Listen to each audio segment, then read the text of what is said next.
Bonjour chers frères et sœurs de l'église de l'I-Jésus, nous sommes le jeudi 5 novembre 2020 et aujourd'hui j'aimerais rester dans le même livre, c'est-à-dire le livre de Daniel au chapitre 4.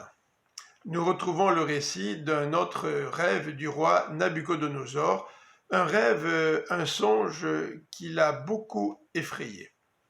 Le voici. Voici ce que Nabuchodonosor a vu. Il a vu au milieu de la terre un grand arbre, dont la hauteur était immense. L'arbre grandit et devint vigoureux. Son sommet atteignait le ciel, et l'on pouvait le voir depuis les confins de la terre. Son feuillage était magnifique, ses fruits abondants. Il portait de la nourriture pour tout être vivant. Les animaux sauvages venaient s'abriter à son ombre, et les oiseaux se nichaient dans ses branches, et tous les êtres vivants se nourrissaient de ses produits. Mais voilà que dans le rêve, le roi entend un ordre qui provient d'un saint qui descend du ciel, qui dit ceci: abattez l'arbre, coupez ses branches, arrachez son feuillage, dispersez ses fruits, et que les animaux s'enfuient de dessous lui, que les oiseaux quittent ses branches. Laissez cependant dans la terre la souche et ses racines, liés de chaînes de fer, de bronze, au milieu de l'herbe des champs, qu'il soit trempé de la rosée du ciel, qu'il se nourrisse d'herbe avec les animaux. Cet homme perdra la raison et se prendra pour une bête jusqu'à ce qu'ait passé 7 ans. Et cet ordre fait l'objet d'un décret, c'est-à-dire que cela va arriver. Le roi, donc inquiet, demande à Daniel d'interpréter le rêve, et voici ce que dit Daniel.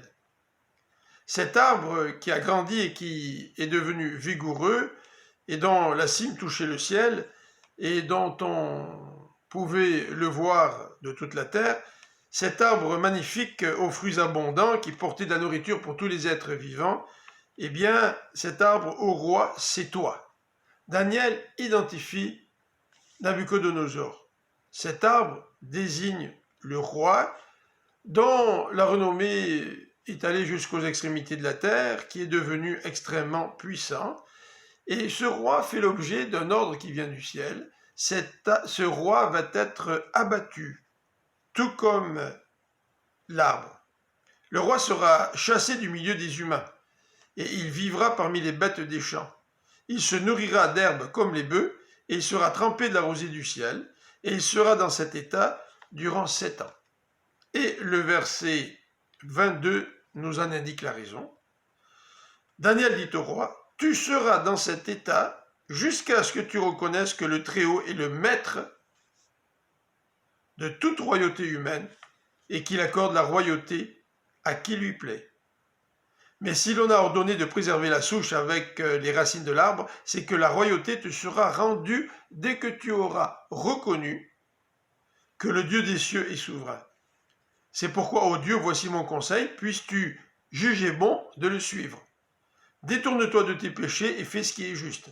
Mets un terme à tes injustices en ayant compassion des pauvres. Peut-être ta tranquillité se prolongera-t-elle.